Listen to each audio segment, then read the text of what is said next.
കുറെ സീരിയസ് ആയിട്ടാണ് നമ്മൾ ചെയ്യുന്നത്. പക്ഷെ പല ആൾക്കാരും അത് തെറ്റിദ്ധരിച്ചിട്ട് ബോറാണെന്നൊക്കെ പറയും. നമ്മുടെ രാജ്യം എന്താണെന്ന് അറിയണമെങ്കിൽ നമ്മൾ ഇതുപോലത്തെ യാത്രകൾ ചെയ്യണം. കമന്റ് അടിക്കുന്ന ആൾക്കാരുണ്ടല്ലോ, സ്ഥിരമായിട്ട് വെറുതെ ചൊറിയാനായിട്ട് വരുന്നവർ, അങ്ങനെയുള്ള ആൾക്കാർ ചൊറിഞ്ഞുകൊണ്ടിരിക്കും. ഞാനിപ്പോൾ 3 മാസമായി ട്രാവൽ ചെയ്യുന്നു.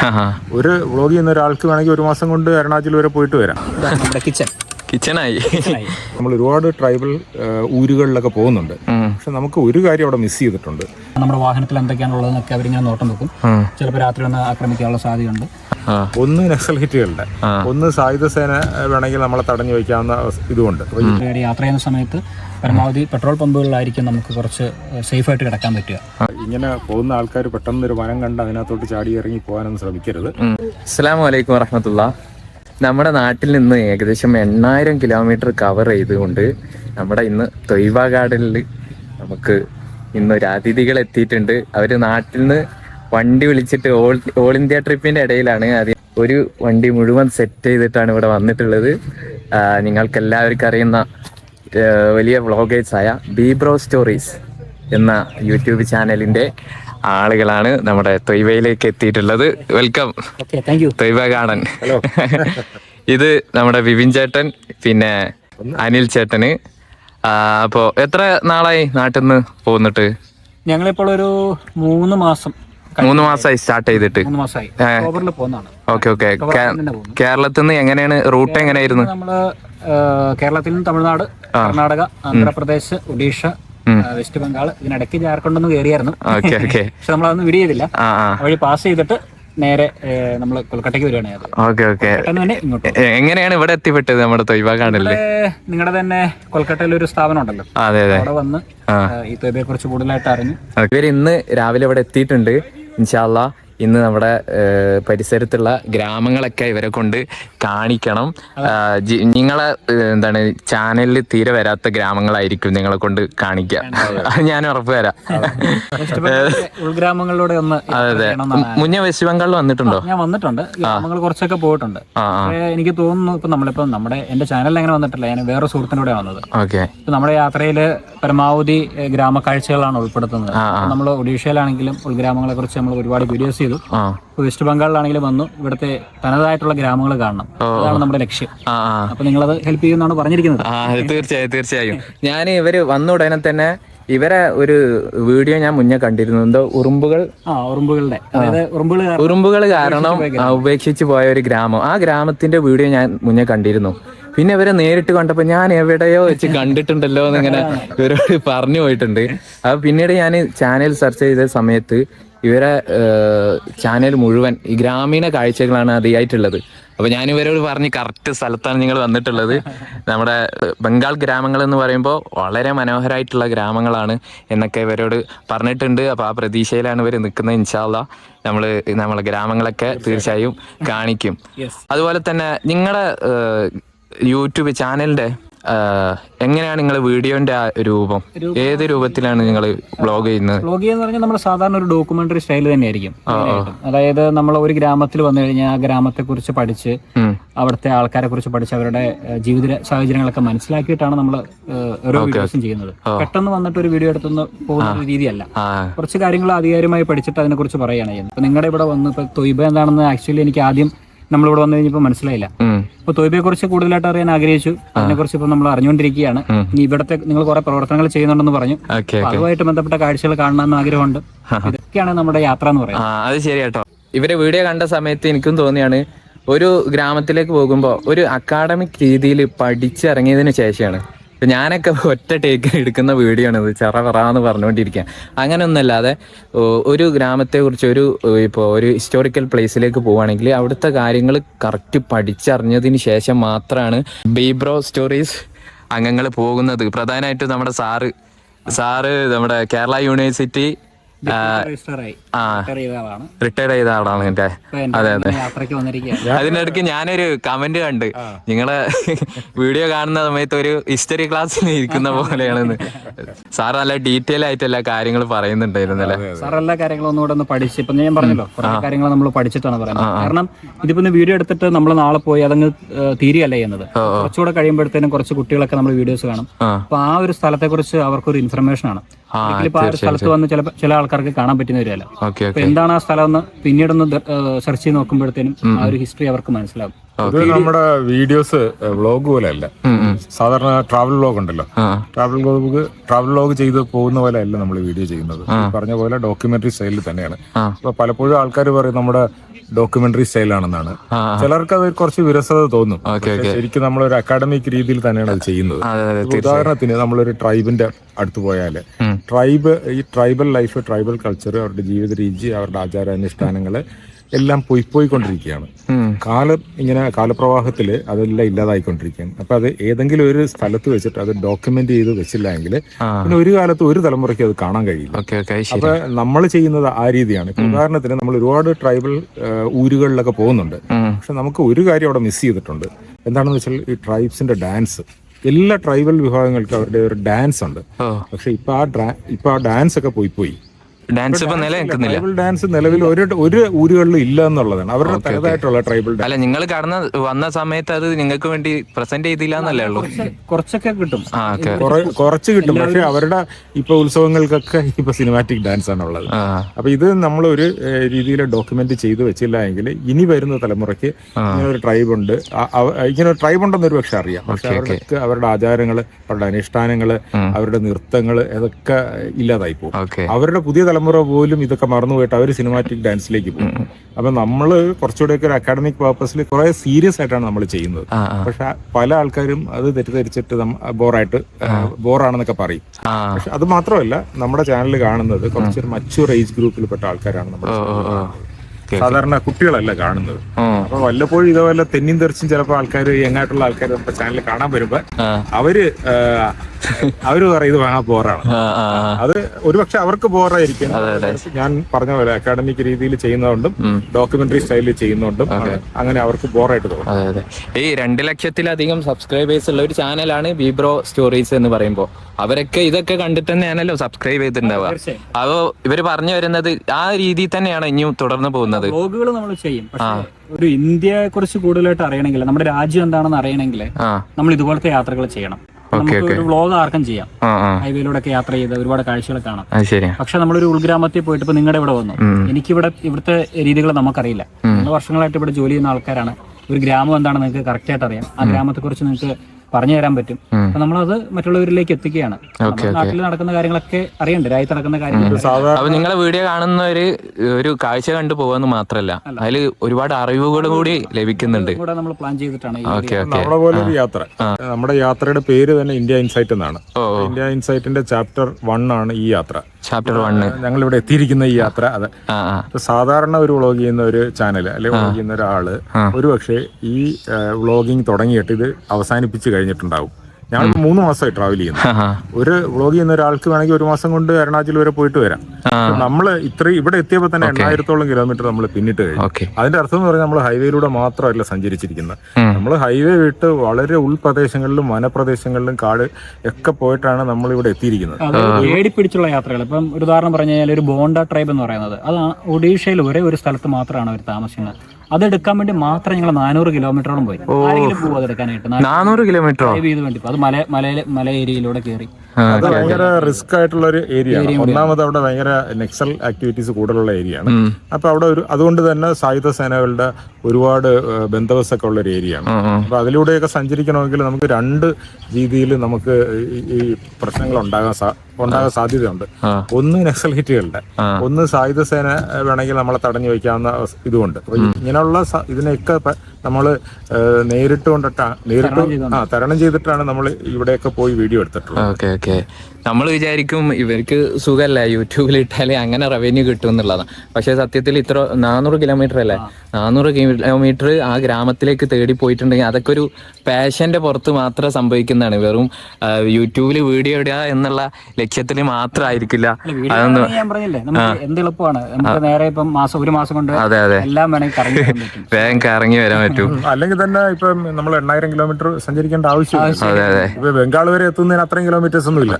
തിരുവനന്തപുരം മുതൽ അരുണാചൽ വരെ 3700 കിലോമീറ്റർ ഒക്കെ ഉള്ളു. ഇപ്പൊ നമ്മൾ ഇതിനിടയ്ക്ക് നമ്മൾ 2 പ്രാവശ്യം വന്നിട്ട് ഓൾറെഡി 8000 കിലോമീറ്റർ ആയി. ഇവിടെ തന്നെ ഇപ്പൊ ബംഗാളിൽ എത്ര ദിവസം നിൽക്കാനാ പ്ലാന്? ബംഗാളിൽ ഇനിയിപ്പോ അധികം ഉണ്ടാവില്ല, കുറച്ച് ഗ്രാമക്കാഴ്ചകൾ കൂടി കണ്ടിട്ട് നമ്മൾ ആസാമിലേക്ക് പോകും. ആസാമിൽ പിന്നെ പറ്റുവാണെങ്കിൽ എറണാകുളം കൂടെ പോയിട്ട് തിരിച്ചു പോകും. അടുത്ത ചാപ്റ്ററിൽ നമ്മൾ ഇനി ബാക്കി കാഴ്ചകളൊക്കെ ഉണ്ടാവും. ഓക്കെ. അതോടൊപ്പം വ്യത്യസ്തമായത് നമ്മുടെ ഇവരെ ജിപ്സി കാറാണ് കേട്ടോ. ഇത് എടുത്തിട്ടാണ് ഇവര് രണ്ടാളും ഡ്രൈവ് ചെയ്യും, മാറി മാറി ഡ്രൈവ് അതെ രണ്ടാളും ഡ്രൈവ് ചെയ്യും. ഓക്കെ, രണ്ടാളും ഡ്രൈവ് ചെയ്തിട്ടാണ് ഇവിടെ എത്തിയിട്ടുള്ളത്. നമ്മുടെ ജിപ്സിയുടെ അകത്തെ കാഴ്ചകളൂടി നമുക്ക് കാണാനുണ്ട്. ഇത് സ്വന്തമായിട്ടുള്ള വണ്ടിയാണോ? ആ, നമുക്ക് അവിടെ കാണിച്ചു തരാം എന്താണെന്നുള്ളത്. കുറച്ച് കാര്യങ്ങളൊക്കെ ഇതിനകത്ത് ചെയ്തിട്ടുണ്ട്, 1 by ആയിട്ട് കാണിച്ചു തരാം. ഓക്കെ. അപ്പൊ നമ്മള് ഇവര് വന്ന വണ്ടി ഒന്ന് മൊത്തം ഒന്ന് കാണാൻ പോവാണ് കേട്ടോ. വൺ സെറ്റപ്പ് ആണല്ലോ. ഇതൊക്കെ സ്വന്തമായിട്ട് ചെയ്താണോ? ഇല്ല, എന്റെ സുഹൃത്ത് ചെയ്തതാണ്. അദ്ദേഹം കോഴിക്കോടുള്ള ആളാണ്. ഓക്കെ. എന്തൊക്കെ സജ്ജീകരണമാണ് ഉള്ളത്? ആക്ച്വലി ഈ വണ്ടി ഇത് അറിയപ്പെടുന്നത് മാരുതിയുടെ ജിപ്സി എന്നാണ്. ജിപ്സി എടുക്കാനുള്ള പ്രധാന കാരണം ഇത് 4-wheel ഡ്രൈവ് ആണ്. നമുക്ക് എവിടെ വേണമെങ്കിലും അനായാസം പോകാൻ പറ്റും. പ്രത്യേക ഗ്രാമങ്ങളിലേക്ക് ഇറങ്ങുമ്പോൾ ഗ്രൗണ്ട് ക്ലിയറൻസ് എന്തായാലും വേണം. കുറച്ചിലേക്കൊക്കെ പോയി കഴിഞ്ഞാൽ ഗ്രൗണ്ട് ക്ലിയറൻസ് എന്തായാലും വേണ്ടി വരും. അതിന് വേണ്ടിയിട്ടാണ് നമ്മൾ ഈ ഒരു വണ്ടി ചൂസ് ചെയ്ത്. സ്പേസ് വളരെ കുറവാണ്, ഉള്ള സ്പേസിലാണ് നമ്മൾ ചെയ്തിരിക്കുന്നത്. എന്തൊക്കെയാണ് ചെയ്യുന്നത് വെച്ച് കഴിഞ്ഞാൽ ഇതിനകത്ത് നമ്മളൊരു ബെഡ് സെറ്റപ്പ് ചെയ്തിട്ടുണ്ട്. താൽക്കാലികമായിട്ടാണ് ഇത്, നമുക്ക് റിമൂവ് ചെയ്യാം. നമുക്ക് വീട്ടിൽ പോയിട്ട് വേണമെങ്കിൽ ആവശ്യമില്ലെങ്കിൽ ഈ സാധനം എടുത്ത് മാറ്റി വെക്കും. ചെറിയൊരു ബോക്സ് ആണ്. ഈ ബോക്സ് നമുക്ക് ബെഡ് ആക്കാൻ പറ്റും, അതോടൊപ്പം തന്നെ ഒരു കിച്ചൺ ആക്കാൻ പറ്റും. അപ്പൊ ഈ ഇതിന്റെ പരിപാടി എന്ന് പറഞ്ഞു കഴിഞ്ഞാൽ ഇതാണ് നമ്മുടെ പരിപാടി. ഇതിങ്ങനെ തുറന്നു കഴിഞ്ഞു കഴിഞ്ഞാൽ നമ്മുടെ കിച്ചണായി. കുക്ക് ചെയ്യാം. ഇതൊരു വാഷ് ബേസിനാണ്, സിങ്ക് ആണ്. ഇതിങ്ങനെ തുറന്നു കഴിഞ്ഞാല് ഇത് വെള്ളം പോവാ. ഇത് തുറന്നു കഴിഞ്ഞാൽ ഉണ്ടോ, ഇങ്ങനെ തുറന്നു കഴിഞ്ഞാൽ ഇത് വേണം സ്റ്റോർ ചെയ്ത് വെക്കാൻ വേണ്ടിയിട്ടാണ് വെള്ളം, കഴുകാനൊക്കെ ആയിട്ട് ഉപയോഗിക്കാം. ഇതാണ് അതിന്റെ സംവിധാനം വരുന്നത്. പിന്നെ അതിനകത്ത് ഒരു മോട്ടറുണ്ട്. മോട്ടർ വെച്ച് നമ്മൾ ഒരു ചെറിയ പ്രഷർ പമ്പ് അത് വെച്ചിട്ട് നമുക്ക് വെള്ളം ഉപയോഗിക്കാൻ പറ്റും ഇവിടെ കഴുകാനൊക്കെ ആയിട്ട്. പിന്നെ ഇതിന് മസാല ഐറ്റംസ് ഒക്കെ ഈ ഒരു ഭാഗത്ത് നമ്മൾ സ്റ്റോറേജ് ഇതിനകത്ത് നമ്മുടെ കറി മസാല, അതോടൊപ്പം തന്നെ പഞ്ചസാര, അങ്ങനെയുള്ള സാധനങ്ങളൊക്കെ വെച്ചിരിക്കും. പിന്നെ എക്സ്ട്രാ എന്തെങ്കിലും വേണമെങ്കിൽ പുറത്തുനിന്ന് വാങ്ങൂലേ? എല്ലാതും നാട്ടിൽ കൊടുക്കുന്നല്ലോ? അല്ല, ഉണ്ട്. അതായത് മസാല ഐറ്റംസും പുട്ടുപൊടി, അതോടൊപ്പം തന്നെ ഉപ്മാവ് ഉണ്ടാക്കാൻ വേണ്ടിയിട്ട് അതിന്റെ റവ സാധനങ്ങളൊക്കെ കൊണ്ടുവന്നിട്ടുണ്ട്. പിന്നെ ഇതിനകത്തേക്ക് വന്നു കഴിഞ്ഞാൽ വെള്ളം സ്റ്റോർ ചെയ്തിട്ടുണ്ട്. ഇതൊരു കുടിവെള്ളമാണ്, 20 ലിറ്റർ വരും. വെള്ളമൊക്കെ നമ്മൾ കൊണ്ടുവരേണ്ട ആവശ്യമുണ്ടോ? ഓക്കെ, നിങ്ങൾ ഉൾപ്രദേശത്തൊക്കെ പോകുമ്പോ അല്ലേ? ഓക്കെ. സേവ് ചെയ്തിരിക്കുന്നത് ഇത് കഴുകാനായിട്ടാണ്, പാത്രങ്ങൾ കഴുകാനും ഇങ്ങനെയൊക്കെ ആയിട്ട് ഉപയോഗിക്കാം. ഇത് നമുക്ക് മെയിൻ ആയിട്ട് കുടിവെള്ളമാണ്. 20 ലിറ്റർ വരും. ഇതൊരു 2 കൂടെ 30 ലിറ്റർ വരും. 15 അങ്ങനെ ഒരു 50 ലിറ്റർ വെള്ളം നമ്മളിപ്പോൾ സ്റ്റോർ ഉണ്ടാവും, സ്റ്റോർ ചെയ്ത് വെച്ചിട്ടുണ്ടാവും. ഇതാണ് ഇതിനകത്ത്. പിന്നെ കുറെ ഉള്ളിലൊക്കെ ആയിട്ട് കുറച്ച് മസാല ഐറ്റംസും, പിന്നെ വേറെ എന്താ നിങ്ങൾ ബയോ ടോയ്ലറ്റ് അങ്ങനെ എന്തെങ്കിലും? ബയോ ടോയ്ലറ്റ് ഉണ്ടായിരുന്നു. ആക്ച്വലി സ്പേസ് ഇല്ലാത്തതുകൊണ്ട് നമ്മളത് പിന്നെ ഉപേക്ഷിക്കുകയാണ്. ഇപ്പോ എല്ലാ പെട്രോൾ പമ്പിലും ഒക്കെ നമുക്ക് സൗകര്യം കിട്ടുന്നുണ്ട്. നമ്മൾ മിക്കപ്പോഴും കുറച്ച് സേഫ്റ്റി ആയിട്ടുള്ള സ്ഥലങ്ങളിലായിരിക്കും. ഏറ്റവും നല്ലത് പെട്രോൾ പമ്പാണ്. ഇപ്പൊ യാത്ര ചെയ്യുന്ന ആരാണെങ്കിലും നമ്മൾ ശ്രദ്ധിക്കേണ്ട ഒരു കാര്യം, യാത്ര ചെയ്യുന്ന സമയത്ത് പരമാവധി പെട്രോൾ പമ്പുകളിലായിരിക്കും നമുക്ക് കുറച്ച് സേഫ് ആയിട്ട് കിടക്കാൻ പറ്റുക.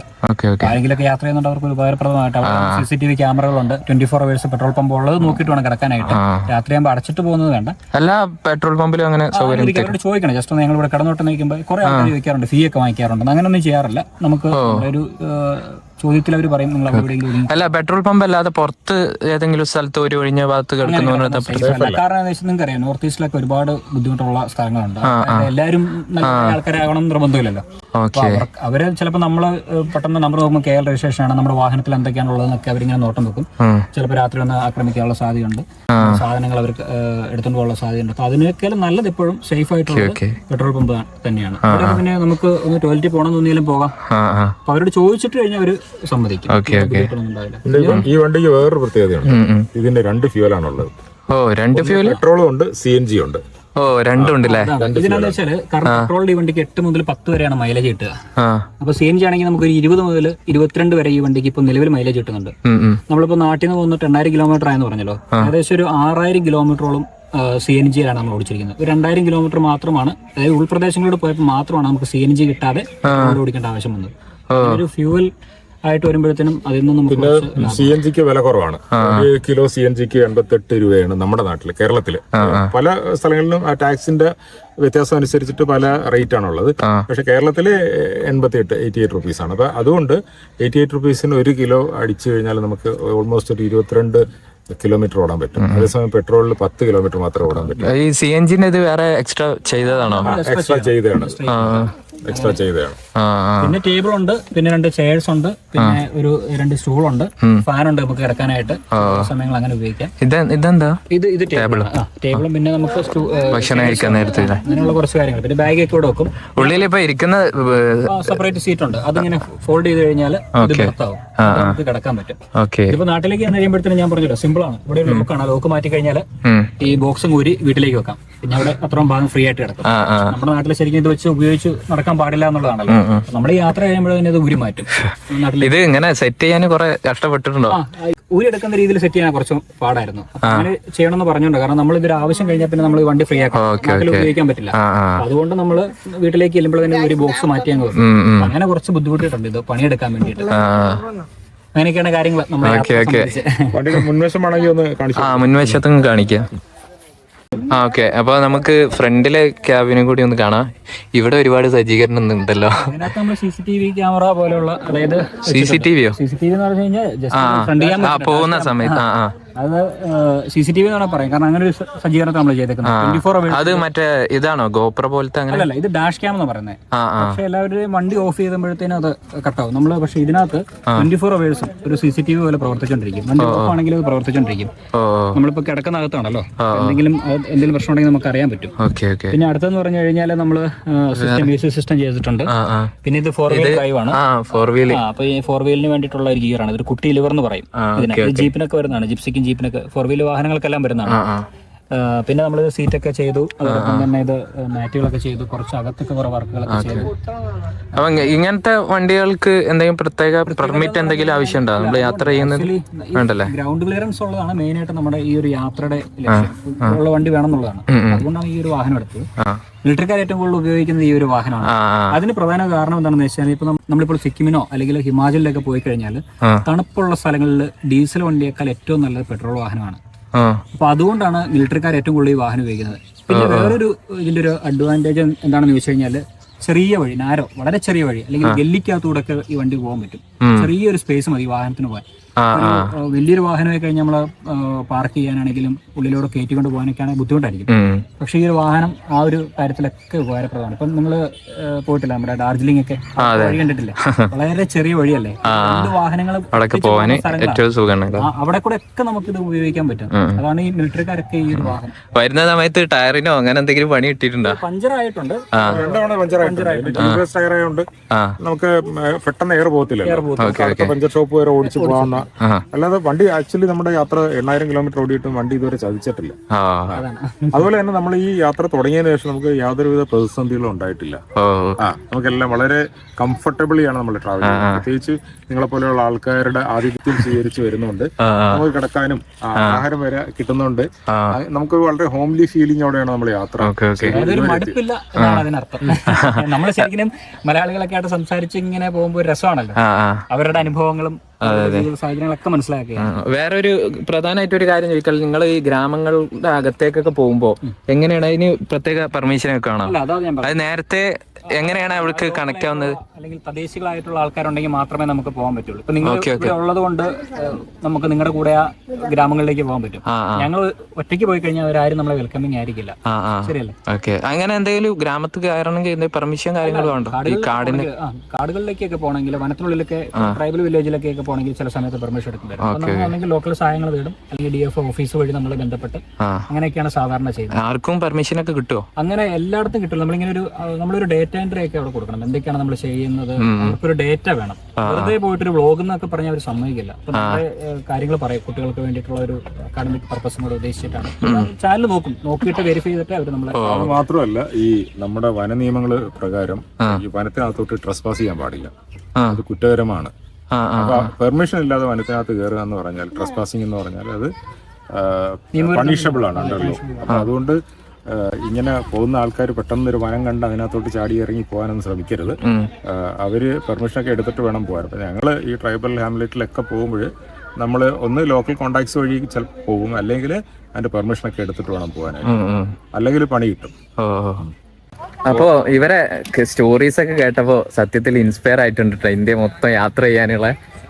എങ്ങനെ പോണ് നിങ്ങളെ സബ്സ്ക്രൈബേഴ്സിന്റെ ഒക്കെ കമന്റും മറ്റു കാര്യങ്ങളൊക്കെ എന്താ? വളരെ പോസിറ്റീവ് ആണ്. പോസിറ്റീവ് ആണ്. അത് കാണുമ്പോഴാണ് കൂടുതൽ. അങ്ങനെ ഒരുപാട് നെഗറ്റീവ് കമന്റ്സ് ഒന്നും കിട്ടാറില്ല. പിന്നെ നെഗറ്റീവ് കമന്റ് അടിക്കുന്ന ആൾക്കാരുണ്ടല്ലോ, സ്ഥിരമായിട്ട് വെറുതെ ചൊറിയാനായിട്ട് വരുന്നവർ, അങ്ങനെയുള്ള ആൾക്കാർ ചൊറിഞ്ഞോണ്ടിരിക്കും. അല്ലാതെ നമ്മൾ ചെയ്യുന്ന വർക്കിനെയൊക്കെ വളരെ പോസിറ്റീവായിട്ട് കാണുന്ന ആൾക്കാർ തന്നെയാണ്. ഞാൻ നേരത്തെ പറഞ്ഞല്ലോ ഷോപ്പിന്റെ അടുത്ത്, അതായത് ഒരു മച്വർ ഏജ് ഗ്രൂപ്പിലുള്ള ആൾക്കാരാണ് നമ്മുടെ ചാനൽ. അതിൻ്റെതായിട്ടുള്ള കാര്യങ്ങൾ അവരുടെ കമന്റിൽ റിഫ്ലക്ട് ചെയ്യാറുണ്ട്. പിന്നെ ആൾക്കാർ സജഷൻസ്, അത് നമുക്ക് ഉൾക്കൊള്ളാവുന്ന സജഷൻ ഒക്കെ ആണെങ്കിൽ നമ്മൾ സ്വീകരിക്കാറുണ്ട്.